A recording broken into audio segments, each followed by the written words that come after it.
All right, and we are live. Welcome, everybody, to another edition of Deconversion Stories. And today I have the honor of talking to my friend Thomas Westbrook, who we got to meet each other in person down at Faithless Forum back in the end of April. And we had a lot of fun hanging out at Matt's place and sitting in hot tub. Well, I didn't sit in the hot tub, but he did for sure. And we got a little drunk, and everyone drank my beer. I bought like 2 cases of beer, and I went back for my third one, I think, and they were all gone. So bunch of alcoholics, aren't we? Oh, I brought a couple cases too, so I hope I wasn't the one that finished your beers off. I probably pilfered 1 or 2 of yours too, so who knows. But anyways, what I do here, as I explained a little earlier, is I talk to people about their deconversions. So take me back, I guess, or take us, because there are people watching. Oh, by the way, I'm going to be checking in on the people every now and again. Take us back to when you first started sort of, telling yourself, this can't be right. This is weird or stupid, or I don't believe it anymore. And take us on that journey from that point to you becoming the amazing atheist activist that you are today. I'm going to back up even a little bit further than that, because the point at which I started realizing that that there was something fishy going on, that wasn't exactly the point where I started to become open-minded. That wasn't the beginning of my journey. So depending on how far back you want me to go, I might back up a tiny bit further. Okay. Yeah. Well, take us back to where you figure a good starting point is. Well, so just so everyone has a little bit of a point of reference, I was a missionary kid. I grew up overseas in a former Soviet Muslim country, and pretty much my entire upbringing was extremely heavily rooted in literalistic young earth creationism. The earth is 6,000 years old because the Bible has the genealogies laid out, and that's the amount of time that people have, allotted for about when the earth came about. Everything in the Bible was literal: the miracles, the snake stories, the garden, the flood, you name it. The talking snake. I bought it hook, line, and sinker. And so for me, when I really first started having a little bit of a open-minded shift, was when I had a youth pastor who was very liberal and kind of open-minded type of guy, not your ultra-conservative, literalist, biblical Christian.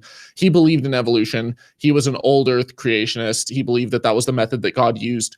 And he sat down with me one time, he went out to lunch with me, and he said, when you go off to college and you start learning a lot about science and stuff, it's okay to believe in evolution. That's just the method that God used. And, you can explore the truth, and that's completely fine. It's not everything in the Bible is 100% literal. Some of it's allegory, some of it's song, some of it's, interpretation. And that allowed me a little bit more leniency to kind of open up and start exploring. And, do you want me to just go like start to finish, or I'm not sure if at different points, if I should pause and let you butt in? I'll butt in. Don't worry. You just go and you just keep her going, man. All right. So a little bit after that, I went and I volunteered at a Christian church camp. And I say volunteer, it was a paid summer job, but for me, it was an opportunity to share Jesus with different kids and also have time outdoors and, teach canoeing and archery and things like that. And I did that at camp too, but mine was a Jewish camp. So we didn't get any Jesus taught. No. Yeah.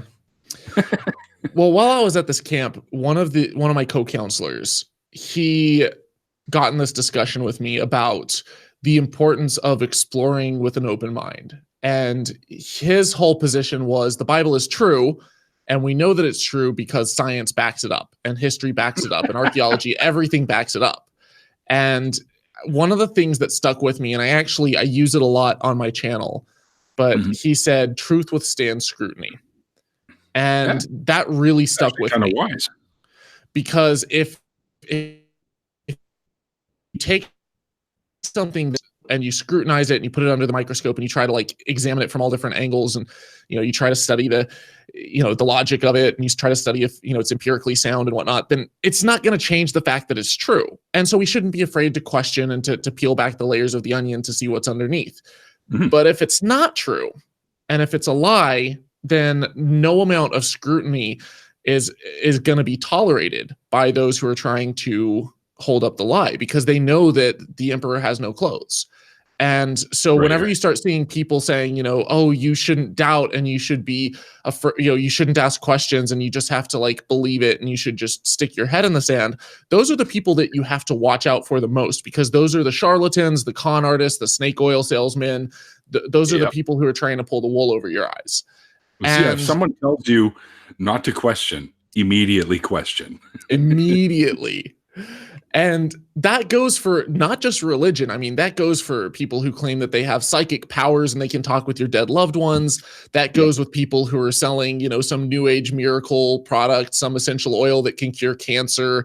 The second that you start to question it, you should be able to say, like, honestly, and I would say even for those essential oil people, don't write them off immediately. Say, all right, let's test it. Okay, let's have, a placebo, test, a double-blind test against a placebo, clinical trial. Let's bring in the doctors. And if there's actually something to this, if there's actually something here and this natural cure cures cancer, then voila, you get, a Nobel Prize in medicine for curing cancer. But didn't Drew do a whole series on the whole oil thing? Oh, he covers it all the time in his channel. Yeah. And a lot of that stuff is very culty. It's very, don't look behind the curtain. You just have to blindly follow and don't question. And you have to sell this. And it's a scam. It's a massive scam. Oh, big time. And so anyways, having talked to this guy about, truth withstands scrutiny, that allowed me the opportunity to kind of be a little bit more open-minded and with exploring the science and wanting to take science classes and learn how this stuff works. Mm-hmm. So when I went off to college, I started off at a religious university. I was actually at the same school as Drew, GM Skeptic, at Laterno University. And I was there for about a year. And then I transferred down to Texas A&M. And while I was in college, I actually had several roommates. My first couple years, I was in like a religious fraternity. I worked at my aunt's church as a youth pastor and a worship leader and stuff like that. I did all of it. But in that process, towards the end of my time in college, I had several roommates who were engineers, who were super big into science. They introduced me to TED Talks, and I just started learning how this stuff works. And initially I set out with the mindset that, what I'm going to do? I'm going to be that Christian who goes and kind of like Ray Comfort or Ken Ham. I'm going to prove beyond a shadow of a doubt that Christianity is true. And I'm going to do that by making a documentary and making videos about Jesus and the Bible and all of the scientific evidence against evolution. And I'm just going to blow this whole case wide open. Where do you find the scientific evidence against evolution? I would love to know that source. Well, that was the problem, was as I started looking, as I started taking this journey, I started realizing that, there's all of this evidence and all these facts, that I'm supposed to have against evolution. When you dig deeper, you start getting the bigger picture. So an example of that is you read a lot of these creationist textbooks, and they'll say things like, the Piltdown Man is the greatest example of why evolution is a lie, because it's a fake fossil that, someone, gave to scientists, and they said, look, it's a transitional species. And the scientists just ate it up right away. And that's how, they just want to live a life of sin. And so they'll just buy into anything. I've always wondered how you fake a fossil. Like, how do you do that? Well, they had taken, I think it was like bones from different species, and they'd like, stitched them together somehow and whatnot. But the thing is, the scientific, like, as I dove into it more, I was like, well, first of all, the scientific community never really fell for it. And second, I think it was in a museum somewhere. And second, it was actually scientists who discovered that it was fake. It wasn't creationists that called them out on it. It was scientists who were like, look, we have all of these other transitional fossils, and we know what, ape bones look like and human bones look like. And we know all the different things here that, we're able to determine that something is not right here. Something is fishy. And it turned out that the whole thing was a scam. But we have so many other fossils that we found since then that are intermediate fossils that, or intermediary fossils that have backed up the theory of evolution, in addition to mountains of evidence when you look at things like You start studying genetics, you start studying the fossil record, you start studying geology and the age of the earth, you start studying like every single field of science. And not just that, but you look into the cosmos and you start studying like astrophysics and whatnot. It's like this universe is a lot older than 6,000 years old. Something's not matching up with this biblical narrative. It's so easy to do that. You just look at the light from stars and how long it takes them to get here. Yeah, and so the more that I dove into this, I started realizing that I may not have had the full picture. And I started thinking that maybe the creationist scientists didn't have the full picture too.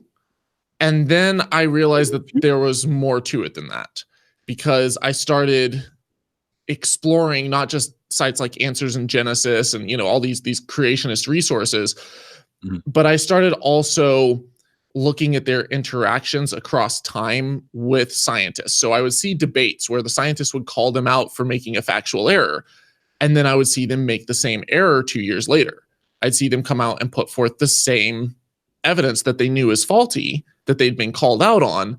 And it struck me as extremely dishonest, because they knew that it wasn't, good information, but it was, it fit their narrative. So they're hanging on to this as evidence.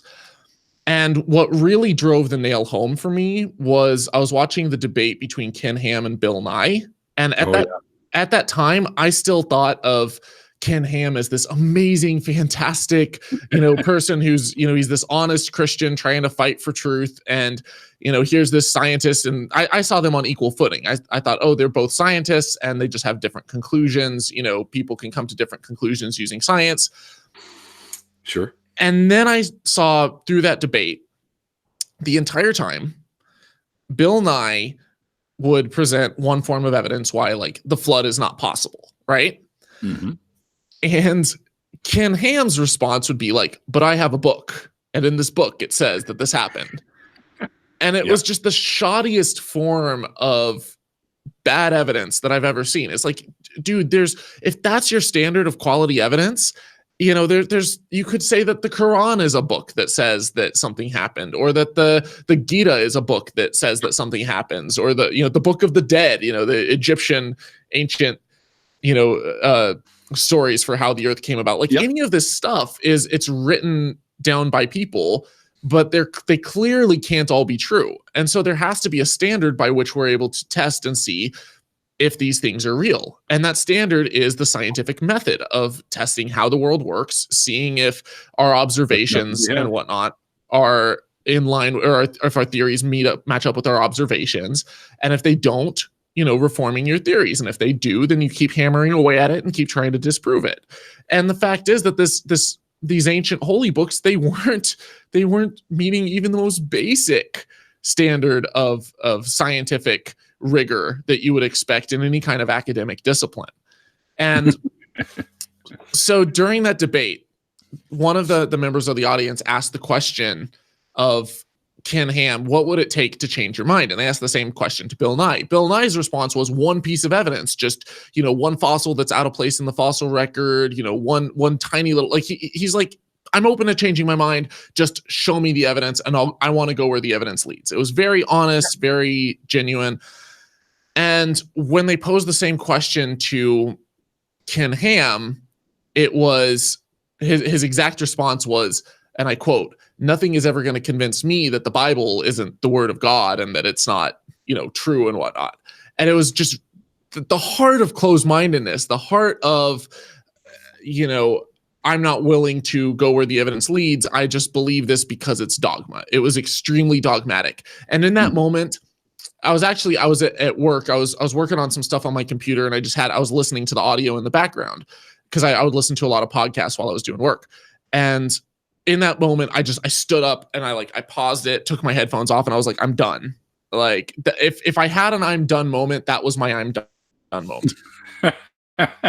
Thanks, Bill Nye. I had some kind of, I'd had some moment. It was more like thanks, Ken Ham, to be honest, because up until that point, I'd had, a couple of back and forth, I'm not sure that I really believe in all of this. I'm not sure that I believe the Bible 100%, but I still believe in, God. I'm still a Christian. And I kind of I had been extremely religious growing up. I had followed it all to the letter growing up. And then around college, I started having questions and doubts, and then I threw myself back into it wholeheartedly. I went as a missionary to Kazakhstan for a semester while I was studying Russian at a university there. And then I came back to the States, and I was like going to a youth group and stuff. And it was during that time that I saw that debate. And I wasn't just watching that debate. I was also watching I remember stumbling across there was like a Thinking Atheist video that was like the top 10 creationist arguments. And I was like, ooh, I want to know these. I clicked on it and every single one of them got refuted. And then that kind of led me down the rabbit hole. And I started watching videos by like Thunderfoot, the Why Do People Laugh at Creationists? And I think this was around 2012. And I saw that in 2012, 2013. And I saw that clip or that series, and it was just all of these different beliefs that, Kent Hovind would put out, or Ken Ham would put out, or other religious people would parrot, Right. He would take it and just completely destroy it and show why they were dishonest. And some of it was things that I had watched as a kid, like the Expelled, No Intelligence Allowed by Ben Stein. I was like, oh man, look at these poor Christians being persecuted for just trying to present the truth, and they're trying to present the other side, and they're not being allowed. The only way that evolutionists and scientism followers are able to get their message out there is through censorship. And then here comes Thunderfoot, and he just blew it wide open. He was like, actually, that's not the case. Here's how the person was being dishonest. Here's why, how they, this whole thing was put forth in a way that, the reason that it was turned down, the way that this person was disingenuous, and here's how they twisted the narrative, and here's why people laugh at creationists.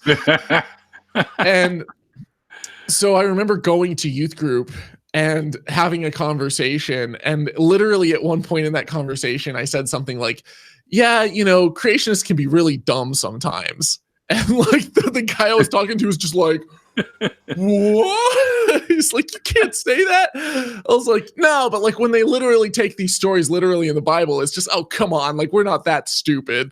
And it was just like, as I was saying that, I saw myself just kind of having like a internal moment where I'm thinking, did I really just say that out loud? Like, huh. And your monologue popped out. Oh yeah. And I'd had a moment like that maybe a year before, where I was getting in an argument with one of my roommates who was particularly narrow-minded, and I didn't agree with him on a lot of stuff politically. I had become fairly politically liberal before I ever became an atheist. And he was saying all this stuff about, well, it says in Genesis that this, and that. And one of my other roommates was like, oh, come on, man. Like, not everything in the Bible is literal. And he was actually, all three of us were Christians. And yet I sided with the guy who said it wasn't literal. And I literally remember internally having a moment in my head where I'm like, did I really just say that not everything in the Bible is literal? Like, I can't believe I said that. Is that blasphemy? Like, is God going to be upset at me? Or no, like nothing, like not all this stuff can be literal. Like, that can't be the case. I got a quick question from a friend of mine in the chat. Her name's Beach Price, and she wanted to know if you ever sent a message to Bill Nye, like, I guess in thanks for any of the, like, what you saw and that kind of convinced you otherwise. Yeah. I did one better.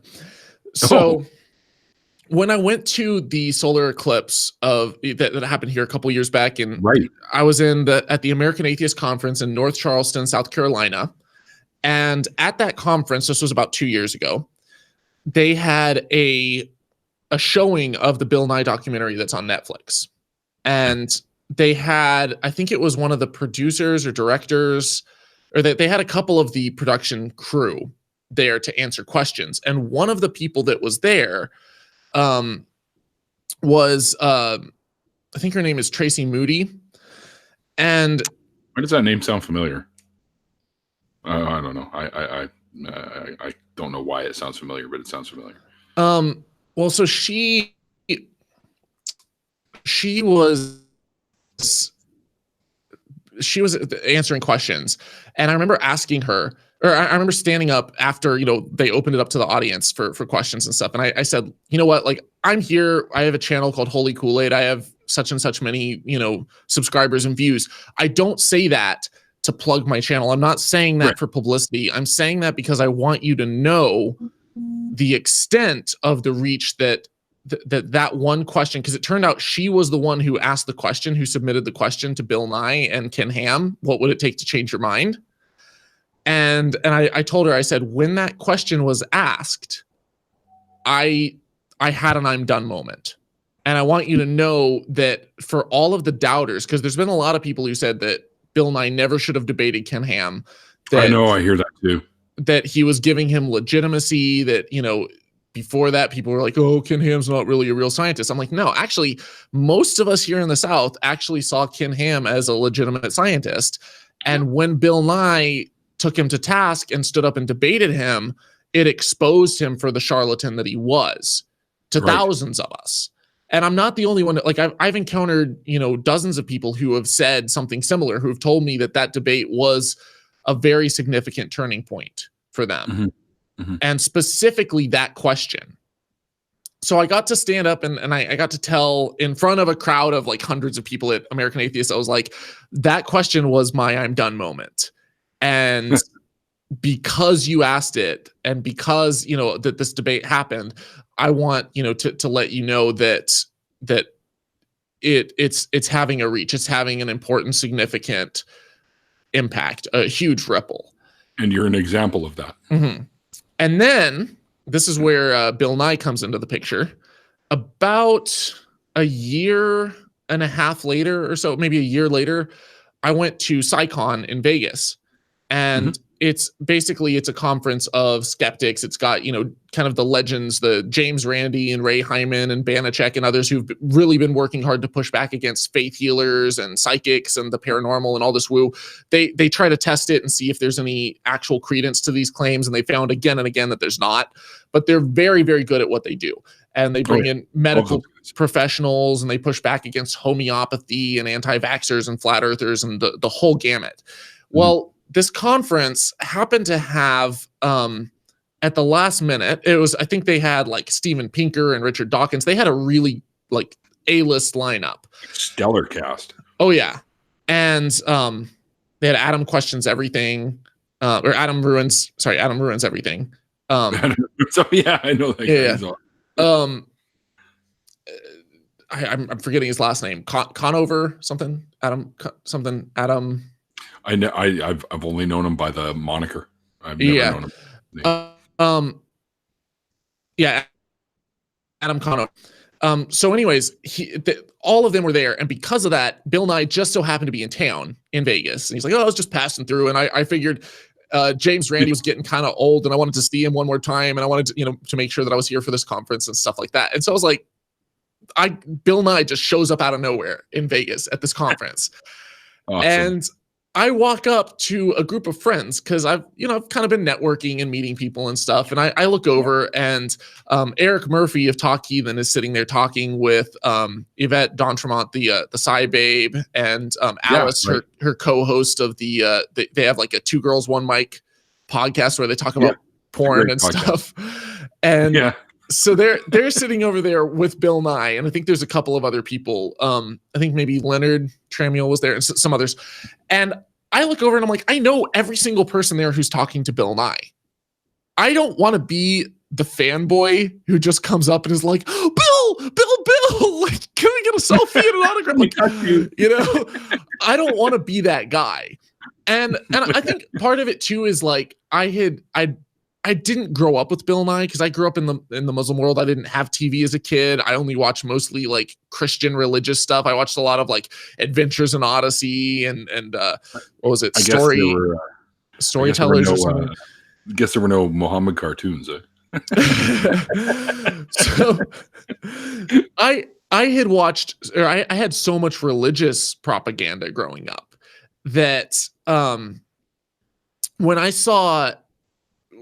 found out about Bill Nye, it wasn't until I was in college. So for me, it wasn't this, huge, tremendous, like nostalgia childhood type of experience, You know where I first saw him?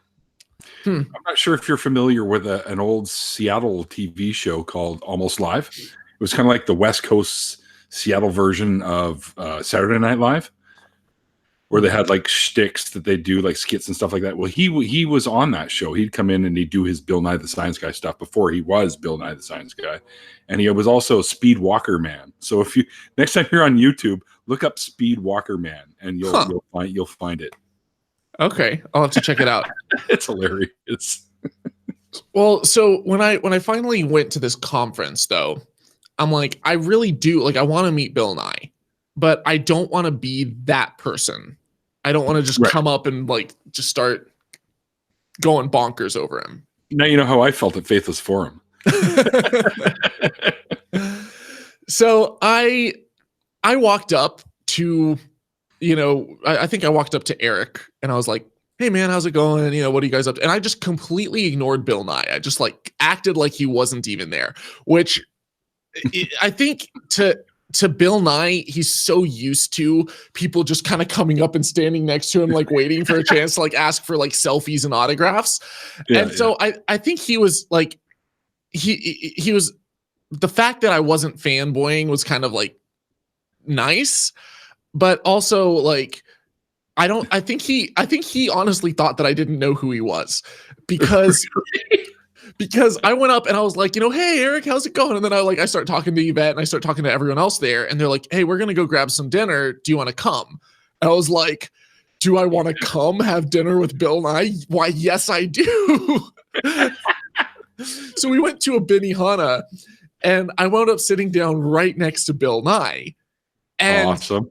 And he turns to me and he's like, hi, my name is Bill. And I was just like,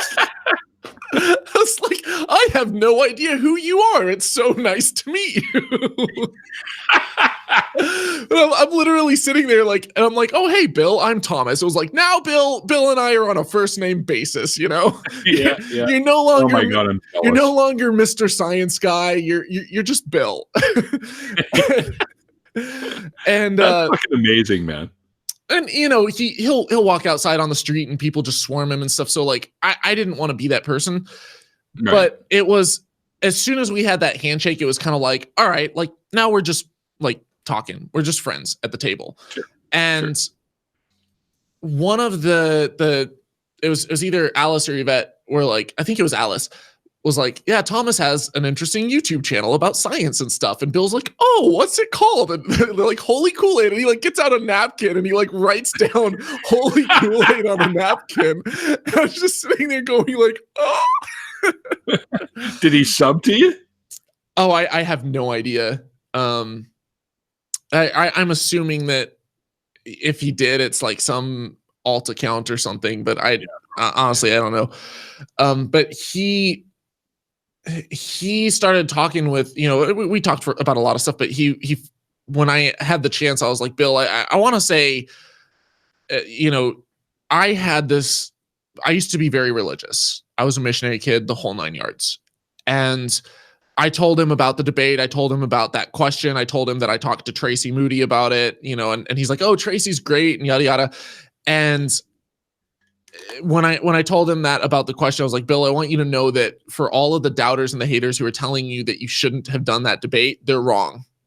And I'm the pudding that the proof is in. Yeah, you're pudding now.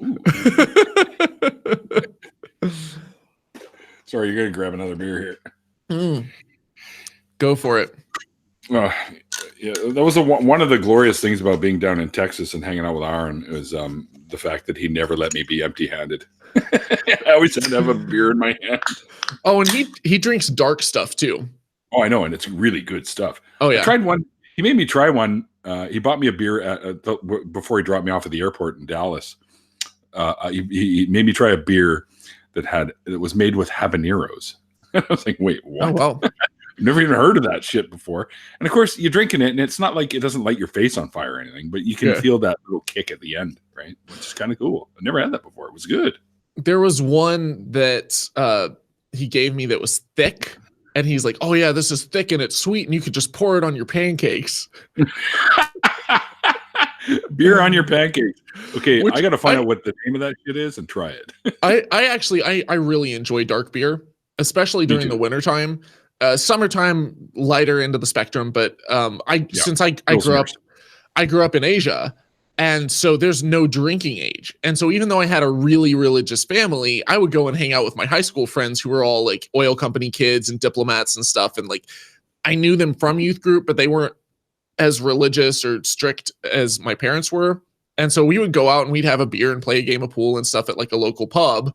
And it wasn't really an issue. It wasn't like a, oh my God, you're being a rebellious, horrible kid drinking underage. It was just, a chill thing. But that was my introduction to beer. Was there was like a local brewery that had like really, really, really dark beer. And so I acquired a taste for it very young. My friend Sassy Atheist is in the chat, and she says you're awesome, and she wanted to say thank you for all the work that you and I guess our little group, the NIFB Takedown Group, has been doing to take down the NIFB. Yeah, that's been an interesting set of events.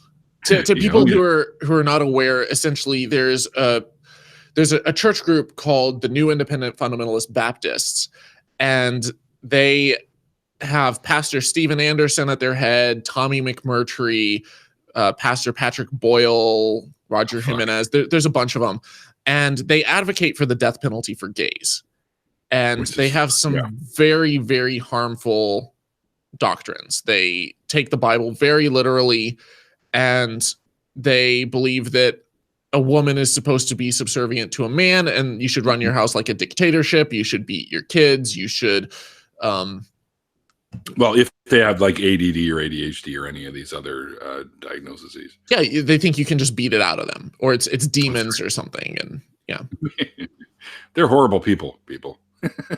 So they had a conference called Make America Straight Again, and it was held in Orlando on the anniversary of the Pulse nightclub shooting, and they were advocating for capital punishment for gay people. Mm-hmm. And we had been pushing back against them. We got YouTube to take down some of their videos that were calling for violence and for the death of gays, because that type of stuff is not harmless. It does lead to violence. It leads to things like the Pulse nightclub shooting. Literally the week before the conference, there was a shooting where two gay people and one trans person was killed as a result of this. And so we decided that we're going to do everything that we could to push back against them online, to flag their channels, to do what we could. I don't typically believe in deplatforming. I think that you should counter people's arguments with better information, that the answer to bad information is not less information, but better information. And I think that if you really have a solid ground to stand on, you should be able to, push back against someone's position with better information. At the same time, if someone is out for the death of a marginalized group of people, then I don't think that that's okay. And when they're doing it on a platform like YouTube, it clearly violates YouTube's terms of service. Absolutely. And they're doing it on a platform like Facebook, or they're getting money through PayPal. Those companies have very, very clear terms of service policies that these groups are violating. And so I don't have a problem with pointing that out to PayPal and YouTube and stuff. Now, if you start getting to a group that is not calling for violence and not, hateful and bigoted like that, but you just disagree with them or something, counter their positions. Don't just go and flag and, try to censor someone's positions. But when you start calling for the death of people, that's taking it to another level. So one of their videos got taken down, and as a result, they lashed back at Mr. Atheist or Jimmy, and they called Jimmy Mr. Pumpkin because he's the biggest fruit on earth.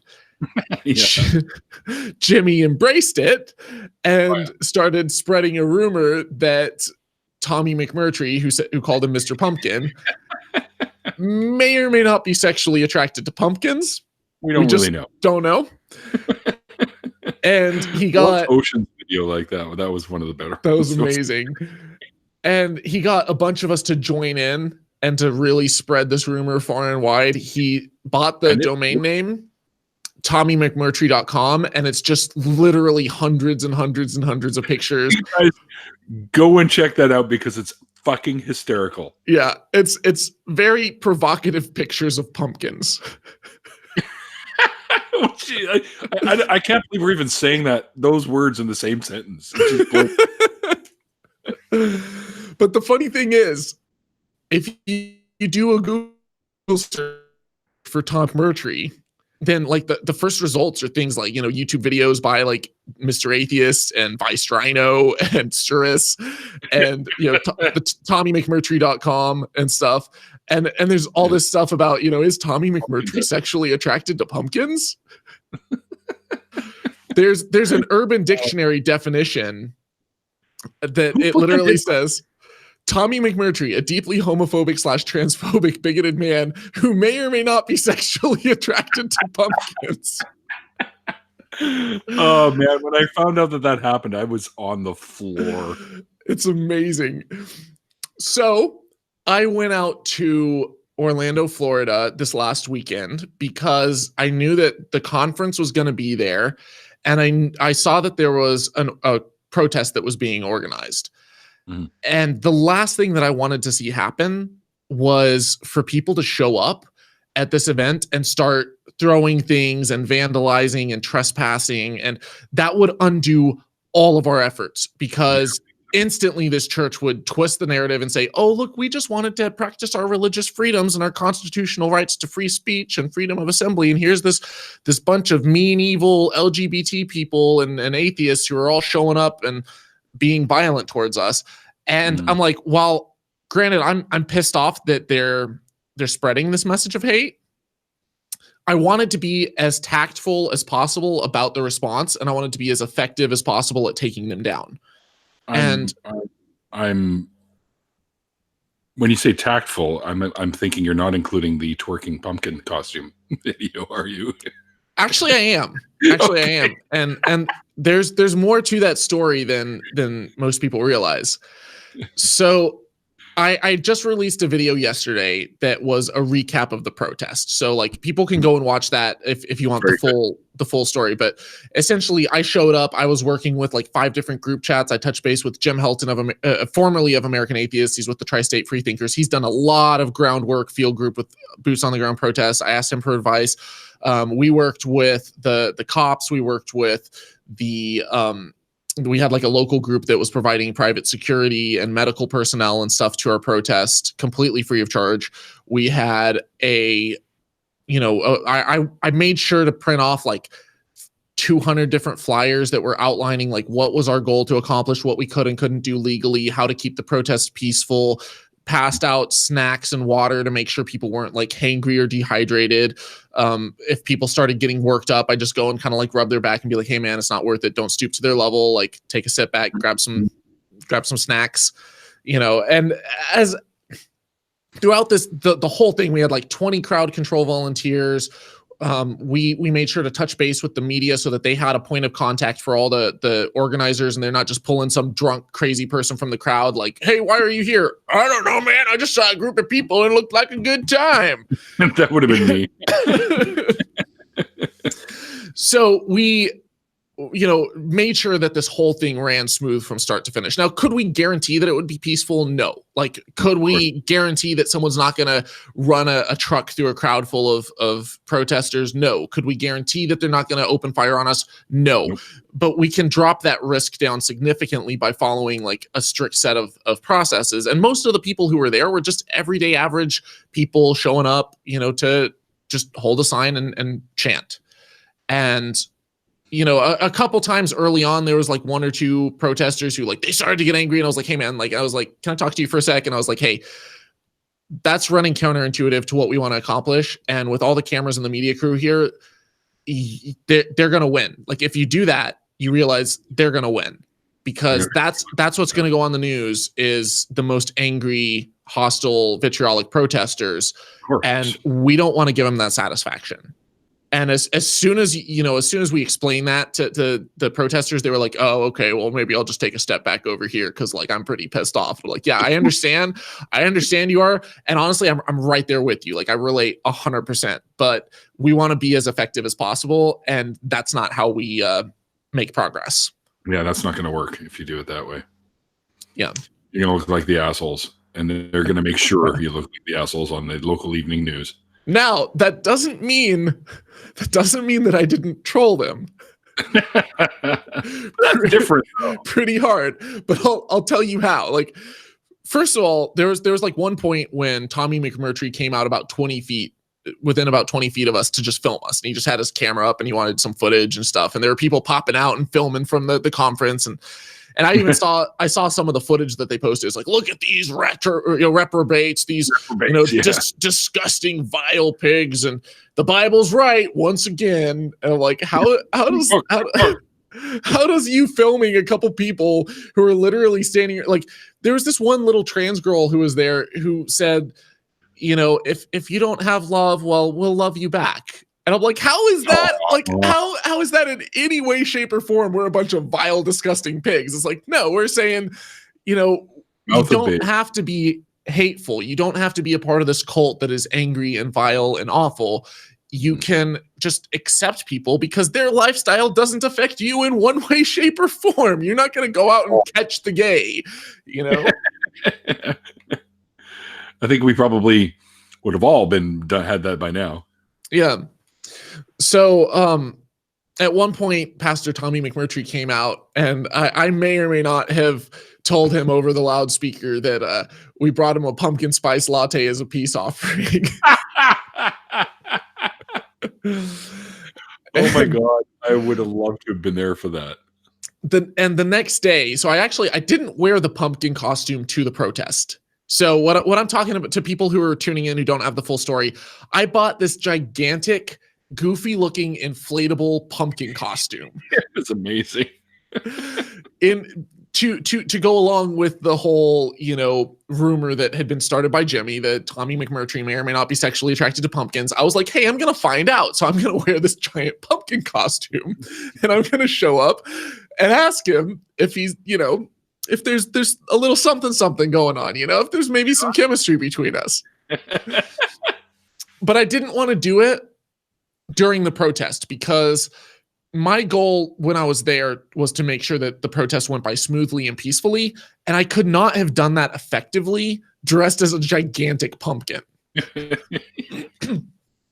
If I wanted to be taken seriously by the media, by the protesters, if I wanted to, come across as one of the organizers in a position of, somewhat of authority that, is helping coordinate efforts, if I'm goofy and dressed in a giant pumpkin costume, people are just going to laugh and not take me seriously. So I came dressed in a dress shirt. I was, it was hot weather, Florida weather, but fortunately I got on most of the interviews before I sweat through my shirts. But or what? What? Did you bring backup shirts with you? Not to the protest. I packed really light. I flew last minute on the cheapest airlines I could find 2 days beforehand was Spirit Air, which is kind of ratchet air, to be honest. But they don't give you any carry-ons. You can have like a little laptop bag. So I packed everything for the weekend in one little laptop bag, including my tripod and my camera. So I packed really light. Randall, my friend, wants to know if you have the pumpkin suit nearby to show it. I have it in the other room. I could grab it real quick. Go for it, man. They want to see it. I'll pull it out in just a second, but let me finish the story real quick first. Yeah, sure. So with the pumpkin costume, excuse me, I didn't want to get shot either. And I figured if I was showing up to a protest wearing a gigantic pumpkin costume, you're a large star. If they were going to shoot me, or if they were going to shoot anyone, I could just say that I could just hear them in my head saying 50 points if you shoot the giant pumpkin. Yeah. So I was like, okay, I'm not going to risk that. So instead, we did the whole protest. It went by without a hitch. Everything ended peacefully. This group, they felt like, oh, hey, like, look, the protesters didn't burn our church to the ground. Things turned out peacefully. I was like, okay, things ended fairly well on both ends. Like, they don't feel like we did any significant damage. They got to do their conference. We weren't, attacked in any way. Like, Pastor Anderson came up and called us vile and told us to get AIDS and die at one point. But that was about the extent of it. Like it was. Were any of them carrying guns? What? Were any of them carrying guns? I'm sure some of them were. I mean, we definitely had people concealed carrying. I left my gun in Texas. Because carry-ons and stuff. And I was like, you know what? There's going to be armed security there. There were cops across the street in McDonald's and right next door in the urgent care center. Personally, I was like, if they start, shooting on the crowd, the entire time I was there, the whole 4 hours, I was pretty hyper vigilant. I was looking and scoping out every single detail and seeing like who's where, what are my exits, if it came to that. I honestly, if they had started shooting and I didn't have any kind of weapon, I probably would have booked it. Right. At the same time, I was going to do everything I could to make sure it didn't escalate to that. So, yeah, of course. But anyways, the next morning though, I was like, I woke up at, I think 4:30 in the morning, headed out to around, 5 or 5:30, headed down to the church to catch the sunrise. Mm-hmm. And I brought my pumpkin costume with me then because I wanted to make a video where I was trolling Tommy McMurtry and essentially showing up in front of his church, twerking in a gigantic pumpkin costume. And the whole premise clip you put together and passed around, that was pretty fucking funny. So it's actually on my channel right now. I released it at the same time as my recap video. It's unlisted, and I have, if you're a patron, you can watch it right now. Otherwise, I'll be releasing it tomorrow. But if you like what I've done, my work and stuff, and you want to become a patron, you can actually check that out, and you'll get full access to that video right now, as kind of a thank you for support. It's a really bad joke. Yeah, in the chat though, my friend said nobody got squashed. What? That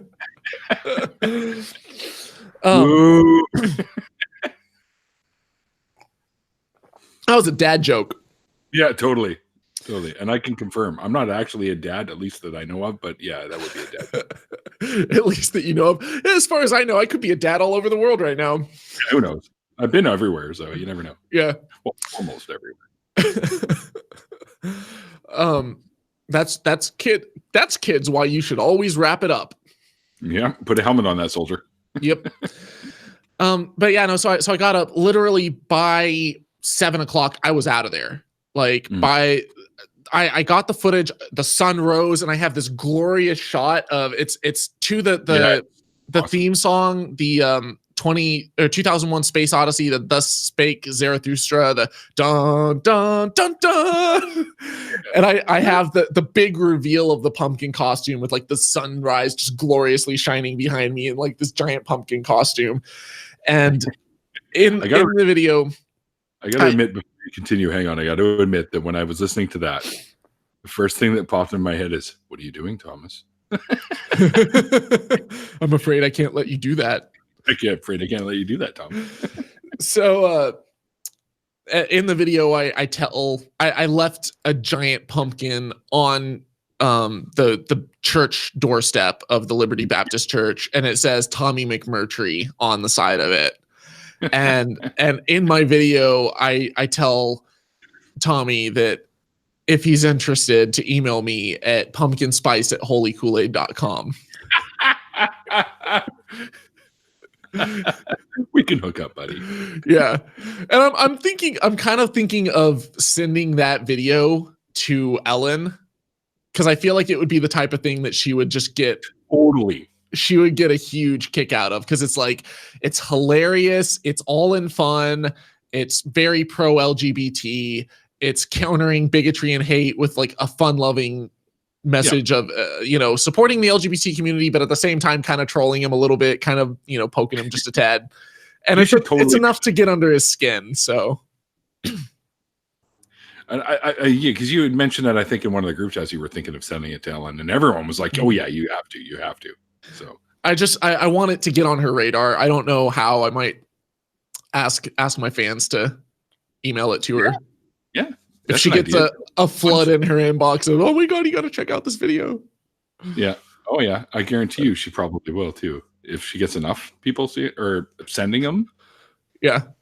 Yeah. So people go download that. Is it? Oh, it will be available tomorrow. We're talking about the twerking thing, right? The pumpkin video will be available tomorrow. It's available on Patreon right now, Patreon/Holy Koolaid. But part of my reason for that is I wanted to. I like to give my patrons early access to things when I can, kind of as a thank you for support. And if it wasn't for my patrons, I literally wouldn't have been able to fly out there to make this video. So I was like, yeah, I'll give them early access, and then I'll release it shortly after. Cool. Am I a patron of yours? I can't. I support many people, so I don't remember if I am or not. I should know this. If I'm not, I'm gonna have to remedy that. All right, and then you can watch the video right after this. Yeah, exactly. Well, I've seen bits and pieces of it, but you know, membership in the exclusive groups has its privileges, I suppose. I sent a GIF of me twerking in a pumpkin costume, which is beautiful. Oh yeah, speaking of the costume, go grab that costume, show them. Oh yeah, give me 1 second. I will be right back. Okay. Yeah, you guys, it's absolutely hilarious. You got to see this. When you see the costume, you're gonna absolutely want to go and check out the video because it's funny as hell.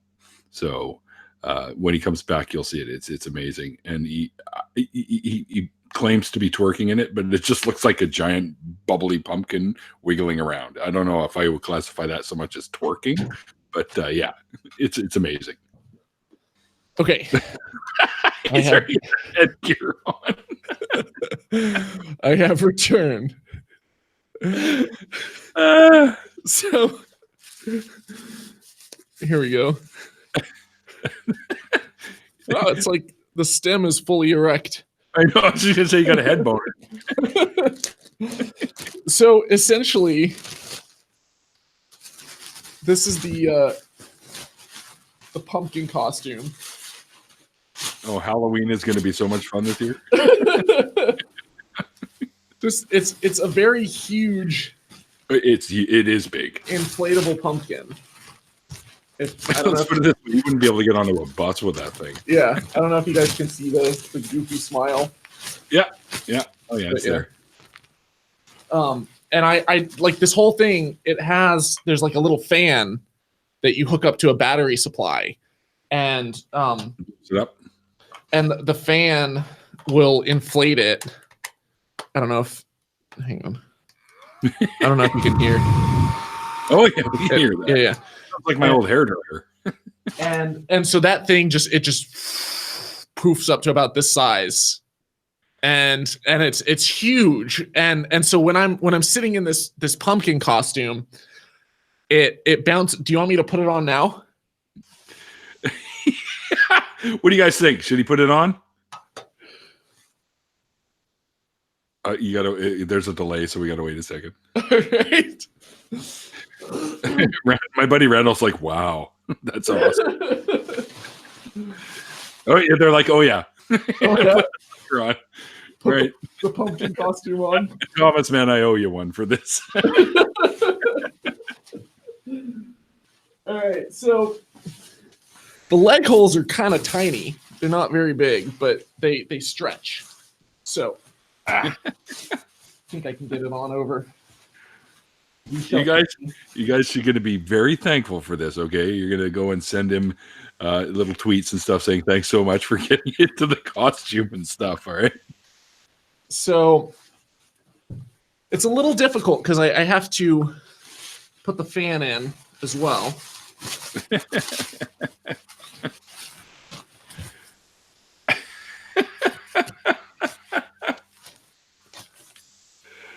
Oh my God, I'm wiping tears away, Thomas. This is fucking amazing. All right. Hey, God, the good one. Thanks for joining us, brother. I don't know where the hole is. Oh, it's right there.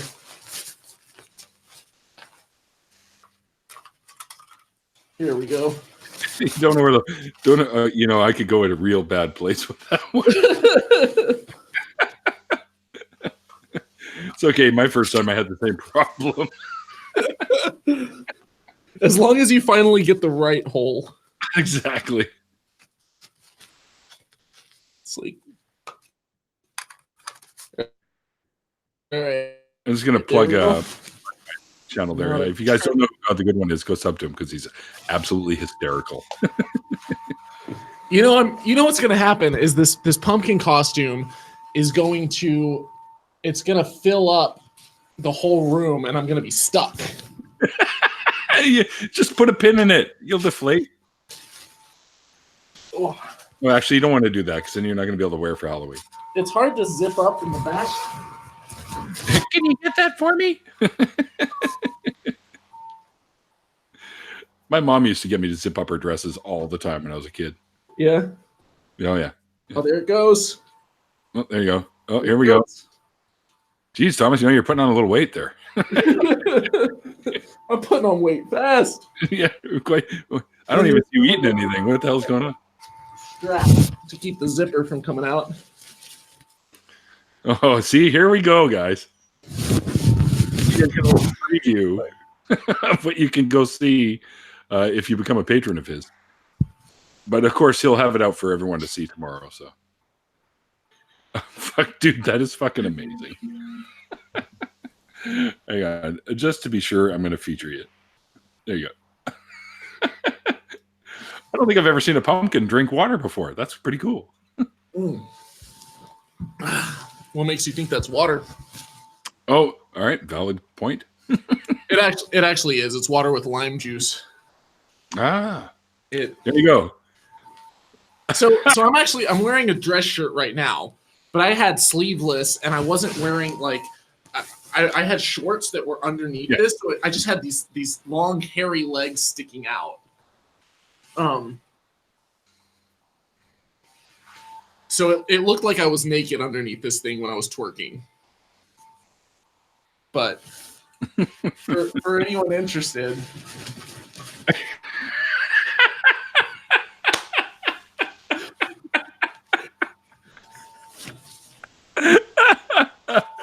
oh my god! Bravo! Hey, Tommy McMurtry, you like that? This is for you. It's fucking awesome, man.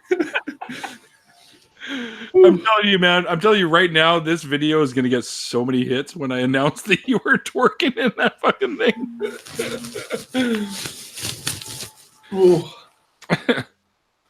I like big pumpkin butt, and I cannot lie. Biddy Love said that. Big pumpkins, and I cannot lie.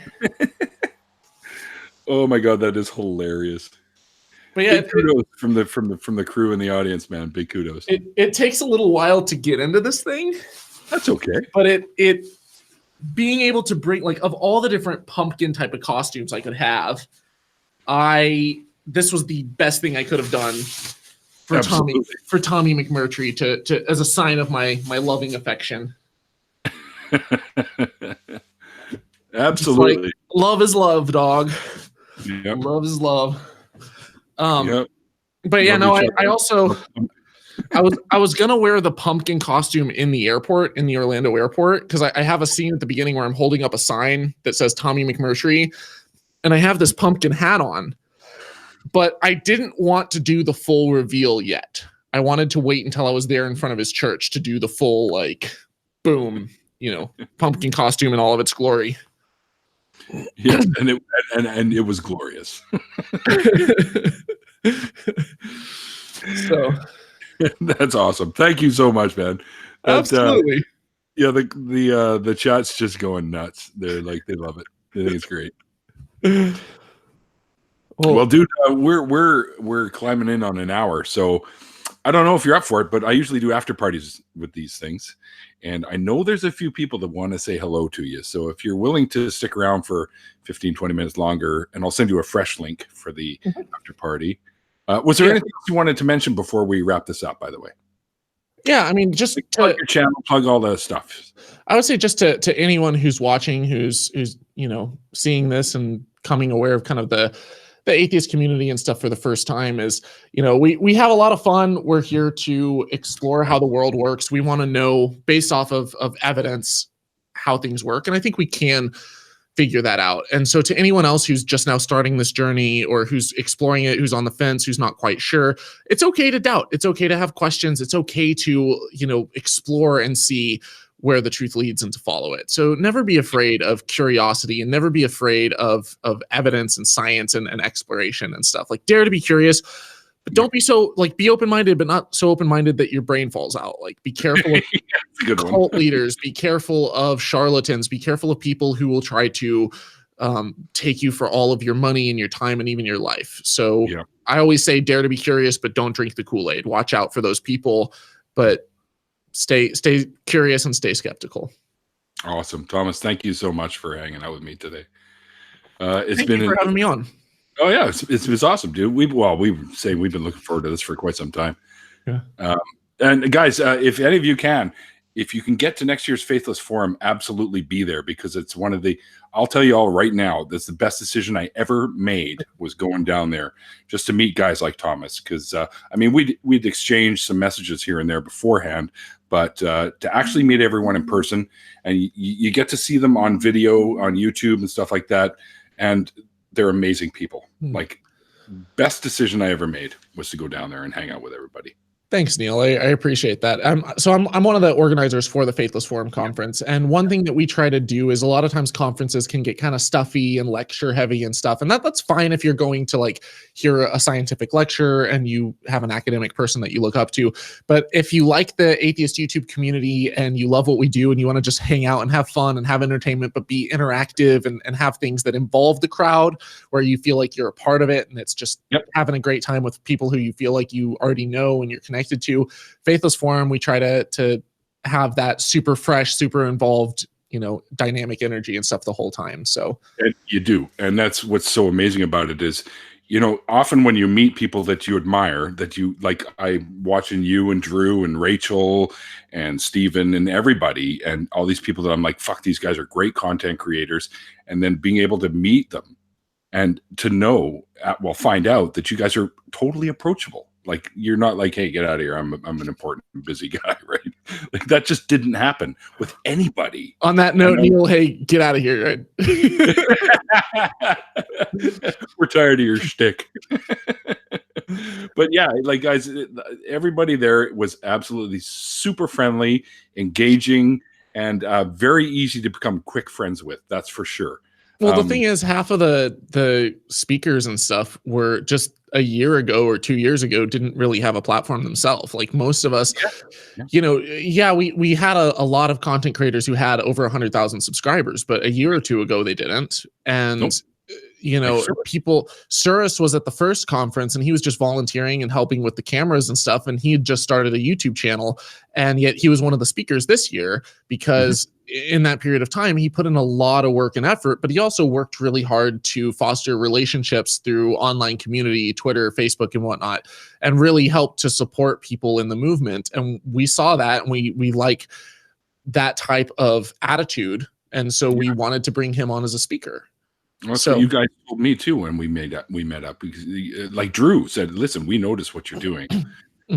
So who knows, maybe next year or the year after that, maybe I can jump up there and say a few words myself. So yeah, I mean, we're open to anyone. Our biggest thing though is we want to make sure that we prop up channels that are putting in the effort and the time, but that are also improving. So if they're looking for ways to improve their show quality, to step up the game however they possibly can, they're working with other people and developing themselves and their channel. At the same time, they are, providing something really positive to the community and not just looking for drama. There's a lot of channels that will kind of cannibalize their own to get views.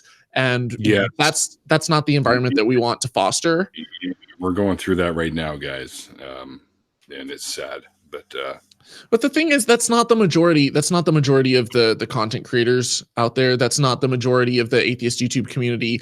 There are a few people who will do that, and most of the time we just ignore it. We just we let them rage and we let them spin out, but we won't be inviting them to our conference, and we probably won't be collabing or working with them. It's just, you know, that they have that option, they have that prerogative, I guess, but that doesn't mean that we necessarily want to be involved in that. And so it's part of that either. Yeah. Right?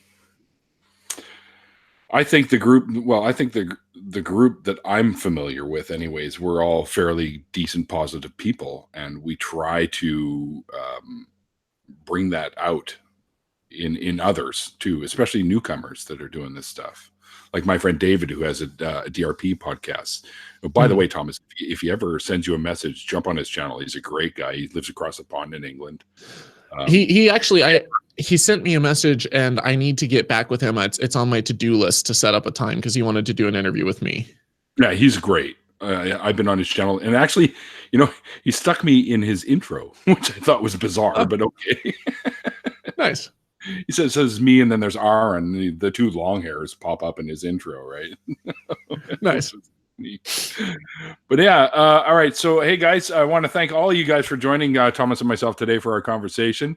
I had a great time. I don't know about you, Thomas. You probably hated every minute of it. No, I very much enjoyed it. All right, that's awesome. It's always a pleasure, Neil. Yeah, that's for sure, man. And I miss you guys already. I wish I lived down there. And to tell you the truth, when I got back from Texas, I went to my boss, who knows the whole ins and outs of GFL, and I said, "Is there any way that I could work out of Texas, like around the Austin area?" And he goes, "You know what? We do have an outfit down there." And I'm like, "Really?" He goes, "Yeah, but we don't have an antifreeze department. So if they ever started one up, you could go down there and teach everyone how to deal with it in the lab, in the blending and all that stuff, and then you could work for there." And I'm like, "All right, that's awesome." Because if that ever happened, dude, I'd live there in a fucking heartbeat. Okay, that's how awesome it was down there. That's fantastic, and we would welcome you if you're going to move down. I know. I take cash and beer.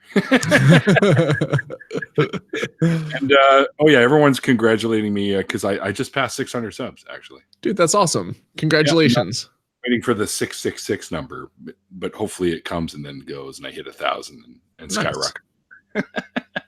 So yeah, you know, you could plug me. Wait, so what happens when you hit 604? I'm already past 604. Ooh, did you take a screenshot at 604 though? I missed it. I got like I was at 602 and I was screenshotted that with the intent to, hey, look, I just passed 600 subs. Then I went back and I was already like 608. I think or something. So you're growing too fast, Neil. I know. I don't know what's going on. Well, you can Photoshop it. What is the significance of the 604, by the way? Didn't I tell you? I thought I told you. Maybe at Matt's while I was drinking with you, drinking all of your beers. Yeah, right. 604 is the area code where I live, actually. 604 okay. Or mainland area code. It's the original one. So, yeah, that's why I decided to do it. So there's a little hint as to where on the globe you can find me. Globe, people, it's not flat. So, yeah. The globe is flat. It's a flat globe, yeah. Just like the what's the one of the ones they always use, the United Nations flag. What the fuck is wrong with you? Anyway, all right, let's get into an after party. You guys know the routine. I have my Neil's Usual Suspects group, and if you're in that group, I will drop a link there for anyone that would like to join us. I do have some actual requests, so I'm going to hit them first so they can come in and say hello. And Thomas, you're down for a little bit longer, eh? Yeah. Okay, cool. So, dude, again, thanks for hanging out with me today, man. It was fucking amazing, and you putting that suit on just was like the icing on the cake. The pleasure was mine. Thank you for having me on. Oh, dude, it was amazing. A lot of fun. And guys, I hope you enjoyed it. Remember to hit that like button and share it out if you did. And definitely go check out Thomas's channel and follow him on Twitter if you haven't already. And I've also put a link to his actual website, the Holy Koolaid website, so you can go check that out as well. We're going to get into an after party very shortly. I'm going to go have a quick smoke break and then come back and I'll send out the fresh links. And anyone who would like to get involved that is not in the Usual Suspects group can let me know via Twitter, because that's usually where I do this. And Thomas, I'll send you a fresh link via Twitter as well. And as I always say at the end of these things, like the late, great Christopher Hitchens once said before we lost a wonderful human being, he always said, remember, it's called faith because it's not knowledge. And we'll see you guys next time. Thanks for joining.